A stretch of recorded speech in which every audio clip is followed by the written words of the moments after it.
Bom dia para vocês que acompanham a Notícia para o Trabalho. E hoje é dia de falar sobre cultura, né? E cultura de inovação.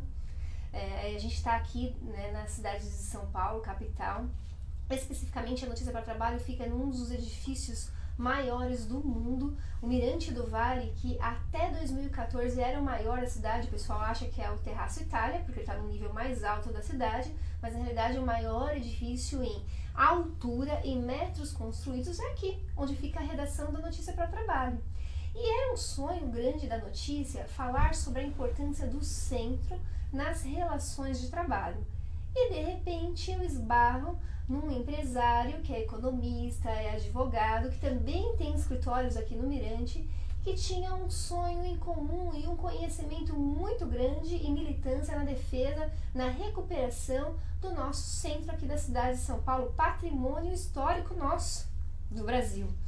Quem vai falar comigo é o empresário Antônio Caldeira. Que bom que você pôde dedicar um tempo para vir até aqui. Obrigado, o prazer é meu. E Antônio, você já veio de família, de comerciante e tudo mais, você conhece tudo sobre o nascimento e o sofrimento do nosso centro e tem inclusive um projeto que a gente vai apresentar hoje para vocês de inovação que vai ajudar muitas startups, a muitos jovens empreendedores como a Regina Ramalho, que às vezes não tem um recurso ou não tem um conhecimento, mas tem a vontade de transformar o mundo através de algo que Deus plantou no coração deles.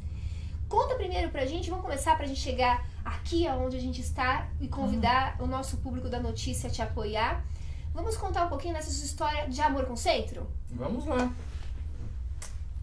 Eu não me conheço sem conhecer o centro, porque quando eu nasci, meu pai trabalhava aqui na Avenida São João e ele passou a vida profissional dele no centro. Ele trabalhou aqui do fim dos anos 50 até se aposentar em 96.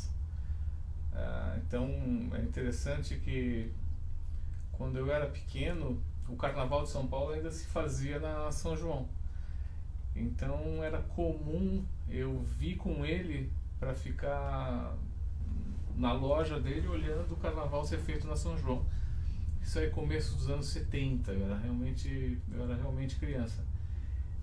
E meu pai sempre trouxe eu e meu irmão pra gente trabalhar com ele. Então o centro é um lugar que eu frequento com frequência desde sempre. Então eu vi o centro ainda com um certo vigor quando eu era criança e vi a queda contínua durante os anos de 80 para frente, né? De 80 para frente a queda de fato foi contínua, e mesmo em 70 quem tivesse maturidade e conhecimento para ver já deveria ver o centro, o começo da queda, né? Porque o auge deve ter se dado perto dos anos 60, quando esse prédio foi construído. Esse prédio ele foi inaugurado no ano do meu nascimento, 66. Aí as últimas construções importantes elas se dão ali perto dos anos 70, na Libero Badaró, que são aquelas 3 torres em que a Libero Badaró, que é o Conde de Pratos, o Mercantil Finasa. Trabalhei no Conde de Pratos. Eu trabalhei no Mercantil Finasa. E aí, de fato, o eixo migra para Paulista, por uma questão provavelmente na época de custo de localização e possibilidade de construção. E só que esse centro, digamos assim, mais nobre, de corporativo, de trabalho, ele não parou de migrar. Ele foi daqui para o centro, daqui para Paulista durante os anos 70 e 80, e na prática, nos anos 90, a Paulista se torna o centro. Ela própria para de se desenvolver e essa área ela migra para aquele eixo Brigadeiro Faria Lima, Vila Olímpia, Berrini e Nações Unidas. É para onde vai, né? Que é onde está hoje, de fato. Então, a cidade foi esvaziando e abandonando espaços públicos para migrar essa área para lá, o que é um absurdo, na minha opinião, porque a infraestrutura ficou. Então, não obstante hoje as grandes empresas estarem nesse eixo, principalmente das Nações Unidas e Berrini, até mais do que o financeiro saiu daqui para Paulista, para Faria Lima, você não tem a infraestrutura lá que você tem aqui, né? Por exemplo, Transporte. Não, transporte não. Mas não é só transporte, é alguma coisa muito interessante. Rede de eletricidade. Nós temos duas redes elétricas que se cruzam no centro, porque você tem uma rede que atravessa a Grande São Paulo leste e oeste, e outra norte-sul. As duas se cruzam aqui. Razão pela qual essa é a região menos sujeita a blackout, a falta de luz da cidade. Nossa, eu não sabia Essa é dessa. uma. Outra, que é a razão pela qual essa é a região de melhor infraestrutura urbana da América Latina. Não do estado, não do Brasil, mas da América Latina. Nós temos aqui três linhas de metrô se cruzando, que são a azul, que está todas elas a centenas de metros aqui, não estou falando de quilômetro. A azul na São Bento, a vermelha na República, na Anhangabaú, a amarela na Luz, duas linhas de trem, porque uma vai em direção ao ABC e a outra no sentido oeste, para Osasco, por exemplo, e 60% das linhas de ônibus da cidade são concêntricas. Terminal Parque Dom Pedro, terminal Praça das Bandeiras. Perfeito. Até aqui na frente o São dos bem. Correios. Sim, o dos Correios, que vem, cujos ônibus em boa medida vem da zona oeste e norte. Ou seja, é muito fácil se colocar aqui. De fato, que é uma pesquisa que nós fizemos antes de decidir pela localização, em 1h30, de qualquer ponto da Grande São Paulo, você está aqui. Isso só é possível aqui. Porque em boa medida... 1h30. Por mais longe que você bem muito... Não. Se você sair de Guarulhos ou da Tatuapé para frente, para ir em direção à Zona Sul, digamos Berrini ou Nações Unidas, você não chega lá em menos de 2h30. Não vai chegar lá em menos de 2h30. E aí o rendimento do trabalhador não é o mesmo, né? Sem dúvida. Do profissional, do Ele empresário. já chega cansado. E tem uma outra questão, que é um pouco democrática. O centro é a região mais democrática da cidade. Então aqui você acha todo tipo de comércio, do muito simples ao sofisticado, acha todo tipo de alimentação, todo tipo de oferta. Todo tipo de gente, povos de todos os Todo lugares tipo do de mundo. gente. Aqui o meu pai tem uma propaganda da Globo que fala sobre a questão do refugiado, né? O meu país é a terra. Literalmente aqui a cidade de São Paulo é reflexo disso. A gente vê gente de todo lugar do mundo. Sim, ainda bem. E que assim seja. E em paz. E que Razoavelmente assim em seja. paz. Já foi mais. Em loja ali lado a lado, em que outros Já lugares foi mais. estão em guerra, né? Eu acho que a gente tem que voltar a buscar essa paz. A gente precisa voltar a um país que não seja nós e eles, mas sim nós. E apenas nós. Nosso, geral, né? Infelizmente a gente se afastou um pouco disso, a gente tem que se reaproximar Tem que disso. resgatar. É. E a gente explicar um pouquinho desse contexto, o porquê da escolha do Antônio Caldeira, imagina só o que esse empresário está investindo, qual a contribuição dele. Ele já trabalhou em grandes corporações e ele escolheu, podia estar onde ele quisesse, ganhando o que ele queria, mas ele está incomodado com o coletivo. Ele quer algo para todos. E esse querer algo para todos do Antônio hoje tem um projeto que agora a gente começa a apresentar para vocês. Em alguns momentos o Ed vai colocar durante a fala do Caldeira para vocês poderem ver flashes desse material. Qual é o projeto da empresa que é isso? Isso. Isso. Isso. Isso. Isso ISSO, exclamação. Que é isso? Eu sei. Meu público quer saber. Meu público quer vir junto com você, porque a gente isso é a democratização da inovação. Isso é a democratização da inovação. Olha você aí, gestor público, privado, político que acompanha notícia, startups ou braço direito e esquerdo dele. Os que querem empreender, os que querem estar à frente do mercado. Isso é o que mesmo? Democratização da inovação. E o que você pensa para democratizar a inovação? Eu te comento porque hoje as empresas que inovam são as empresas que têm condições de ter um departamento de pesquisa e desenvolvimento. Ou seja, alguma coisa estruturada que promova pesquisa e desenvolvimento. Em geral são corporações maiores, né? Porque você precisa de um departamento para isso, com condições para isso. Porém, todas as empresas devem inovar, porque só existem dois tipos de empresa: as empresas que crescem e as que morrem. Não existe a empresa que fica parada. Até porque, se ela ficar parada, ainda que ela tenha um produto consolidado, qualquer coisa do gênero, alguma coisa acontece fora da empresa que muda o ambiente, e essa mudança de ambiente mata a empresa. Exemplo, o Bombril já foi um produto muito importante, hoje é cada vez menos importante.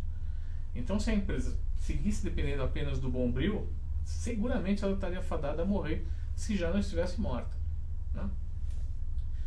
Porém, empresas pequenas e médias, elas não têm essas áreas de desenvolvimento. E porque elas não têm recurso para ter um diretor ou um gerente de desenvolvimento e uma pequena estrutura dedicada a isso. Então, quando elas inovam, na verdade é parte da caminhada dela. Ou seja, o diretor, o dono, o gerente de operações, ele trombou com alguma coisa, ele se debruça naquilo, fora do expediente, fora da função dele, e ele chega em alguma coisa. Porém, todas as empresas têm uma potencial lista de inovação. O que é uma lista de inovação? Ela tem duas origens. Eu vou chamar de desejos, que é o que eu gostaria de lançar, o que eu gostaria de fazer, para onde eu gostaria de ir. Isso a gente tem que estar se perguntando sempre enquanto empreendedor. E dores. Existem problemas, que a gente tem os problemas e não sabe resolvê-los. Então essas empresas, elas vêm para nós e nos contam quais são os desejos e as dores deles.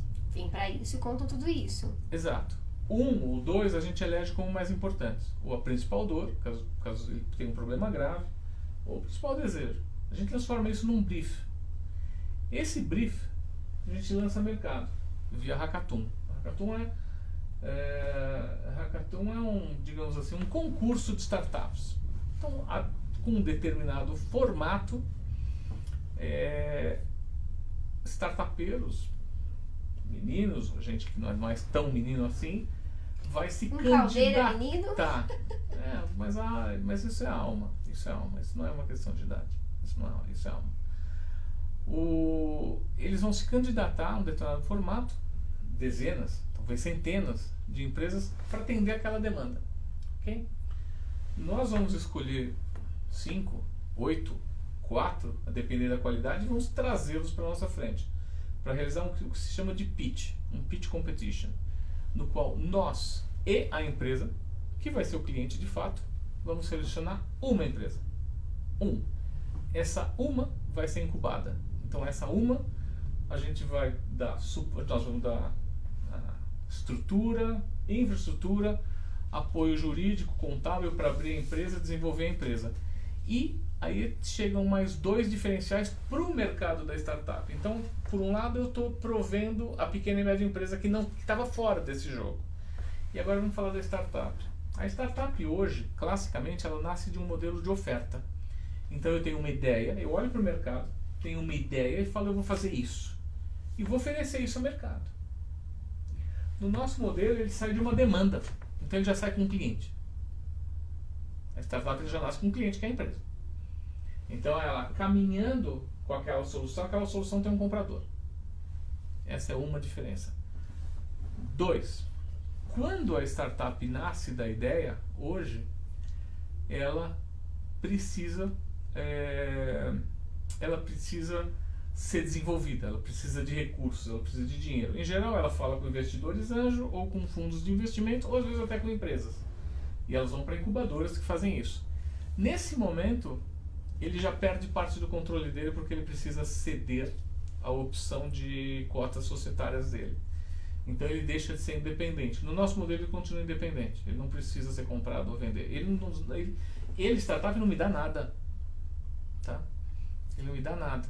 A gente pensou no modelo. É o potencial do cliente que já tem um problema que a startup vai desenvolver, que vai investir. Perfeito. Mas ele tampouco tem parte da startup. A startup continua independente. Ele vai comprar um produto dessa startup. Perfeito. Só que é um produto encomendado. Perfeito. E é o que a gente chama de startup as a service. A startup é o nosso serviço. E nós temos tanto mais sucesso quanto mais sucesso a startup tiver. Isso já tinha sido feito antes? Que eu saiba, só 2 empresas no mundo fazem alguma coisa parecida. Uma na Holanda e outra em Singapura.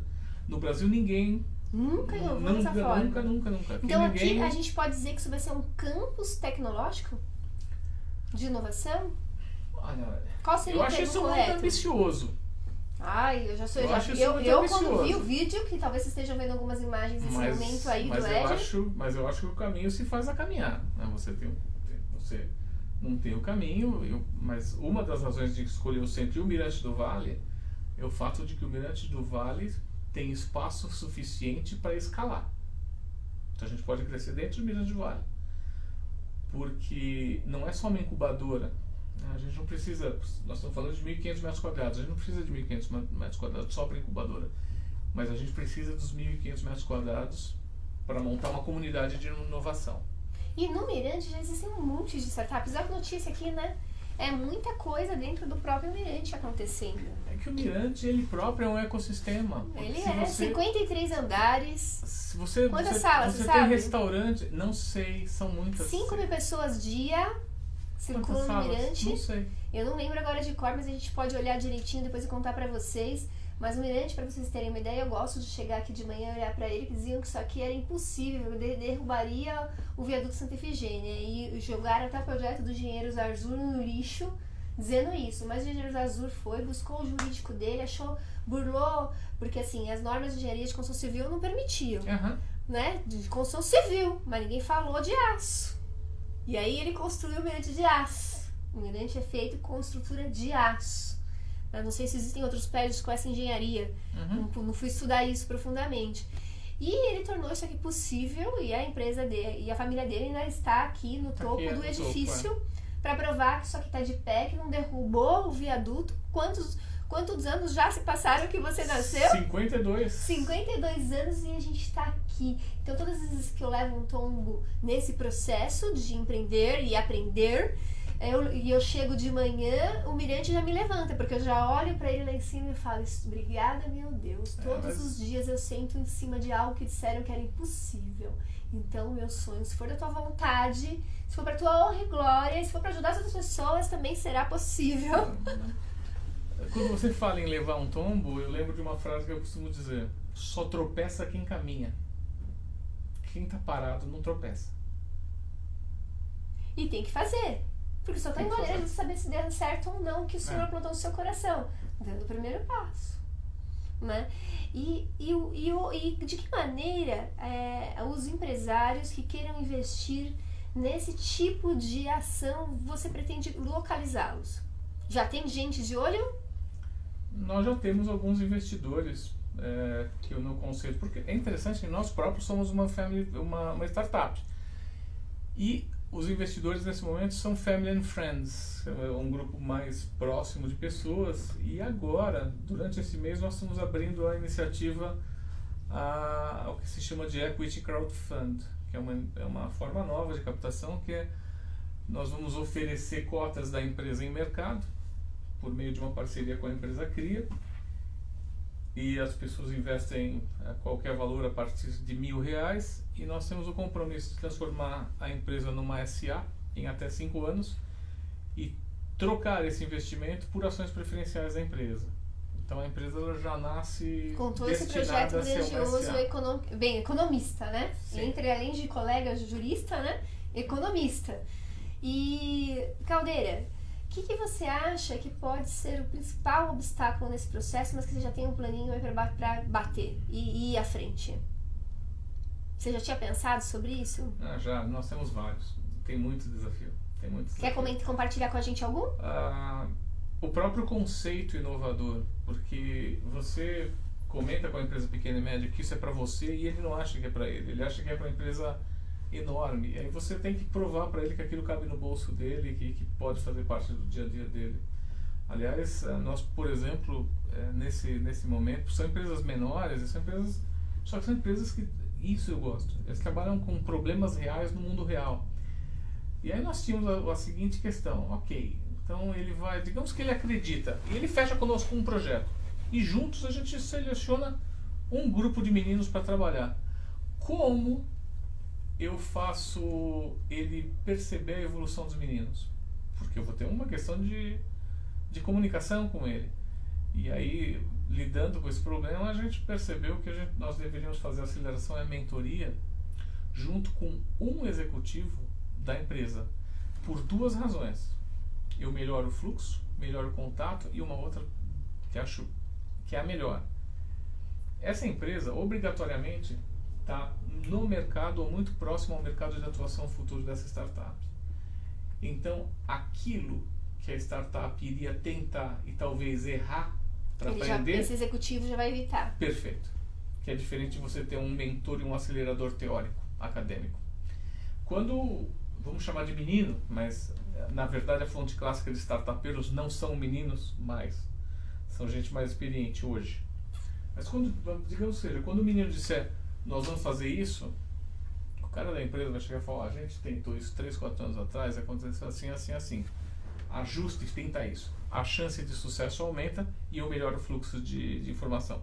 Mas a gente tem, pelo fato de ser alguma coisa nova e um pouco diferente, porque tem muita incubadora na cidade, não são tão poucas, são muitas incubadoras. São Paulo é muito, muito provavelmente um dos 20 maiores hubs de inovação do mundo, seguramente caminhando para ser um dos 10, porque tem uma razão para fazer isso no Brasil também. O Brasil tem um cenário muito interessante para fazer inovação e startup. Melhor, na minha opinião, melhor que a Europa, por exemplo. Porque nós, ao mesmo tempo, temos os problemas, e o problema não é só um problema. Todo o problema gera uma oportunidade. Porque o problema, ele te conta qual é a solução. E quando você acha a solução, isso é uma oportunidade. Nós temos mais problema que eles. E, ao mesmo tempo, nós temos uma boa quantidade de pessoas bem formadas. Tem 3 semanas e com vontade de trabalhar. Existe gente com vontade de trabalhar. 3 semanas atrás eu fui jurado num evento chamado Hack in Sampa. Foram 48 horas de competição, de pitch competition, de apps, de aplicativos para o setor privado, para a gestão privada com maior transparência. Me deu orgulho de ser brasileiro e ver aqueles meninos, muitos deles vindo de escolas públicas, muitos de FATECs e ETECs, ver o potencial de trabalho, realização e transformação que eles tinham. Então, é orgulhoso. A gente tenho tem esperança. Eu tenho esperança. Só que a gente tem que mostrar para a sociedade que isso é possível e usar esses caras como exemplo. Como? Dotando eles de ferramenta para eles terem sucesso. E a gente mostrar para a sociedade que sucesso se faz assim e não via esperteza. Não via jeitinho. Não via jeitinho. Não via se jogando no chão para tentar cavar um pênalti ou uma falta ou alguma coisa assim e mostrar para o mundo que a gente se transformou num povo com tanta gente que acredita na esperteza como modo de vida. Porque esperteza não é um modo de vida. Trabalho é um modo de vida. O trabalho transforma, esperteza, o trabalho não. dignifica, o trabalho cresce, é bíblico. Perfeito. Nossa, os 20 minutos voaram. Você está convidado a voltar. Será um prazer. Sócios, pra gente ouvir outras versões disso. A gente vai sonhar esse sonho junto com você. Estou muito feliz de poder compartilhar. É a primeira TV que faz? É a primeira TV que faz. Olha só, a gente é inovador em um monte de coisa, né? O óculos da Orcan, que foi lançado aqui primeiramente, que dá visão aos cegos, né? Através de uma câmera, a mesma tecnologia do carro que dirige sozinho. E tantas outras coisas a gente dando aqui em primeira mão. Muito feliz com o Papai do Céu, primeiramente, né? Por ter te conhecido e por a gente estar poder compartilhando. Quem quiser saber outras informações, como é que faz? Nós temos... Tá no site. Se a pessoa colocar no site isso incubadora, isso inovação, vai aparecer lá os domínios isso.hub e isso.ventures. VENTURS. As perguntas que vierem para a notícia, a gente direciona ele lá. Obrigada, espero que você tenha gostado de conhecer a Casa das Corujas, né? Nossa redação. Gostei muito, aliás. Gostei de ver as corujas, aliás. O sonho dessa startup. E se você gostou do programa que está indo ao ar, como a gente é inovador, né? A gente não pode ficar dentro da caixinha, o negócio de fazer informação fora da caixinha. A gente não vive da mesma maneira que as outras instituições. A meta da notícia é se tornar a maior agência de notícias sobre trabalho, empreendedorismo, respeito à diversidade e geração de renda, influenciando a grande imprensa, que foi o que eu fiz há 20 anos. Né? Tem essa carinha aqui, mas de 42 anos, 22 anos, advogada, jornalista, pós-graduação em comunicação, 22 anos, né, ajudando os colegas da grande imprensa a falar de assuntos que antigamente não eram tão tratados. E essa é a meta. Mas a notícia vive da venda de soluções de comunicação. Como é que está a sua comunicação? Será que você conhece o seu melhor ângulo? Já pensou em ser garoto propaganda do seu produto ou serviço? Será que a linguagem da tua equipe está afinada com a missão da empresa? Será que eles entenderam isso? Vocês estão se comunicando bem entre vocês? Querem melhorar isso? Bem, a Notícia para Trabalho tem 11 soluções de comunicação da notícia e que a gente pode adaptar para o seu trabalho, e todo um trabalho customizado para tornar o seu diamante ainda mais brilhante e se comunicando de maneira melhor com o mundo. Se você gostou e quer saber outras informações, entre em contato através do nosso WhatsApp. 11 estamos em São Paulo, capital, 993-873713. Vou repetir. 11 estamos em São Paulo, 993-873713. Agradecimento a toda a nossa equipe e a Deus Pai Todo-Poderoso que eu possa continuar aqui, à frente dessa ferramenta de comunicação, levando informações que transformem. Tchau!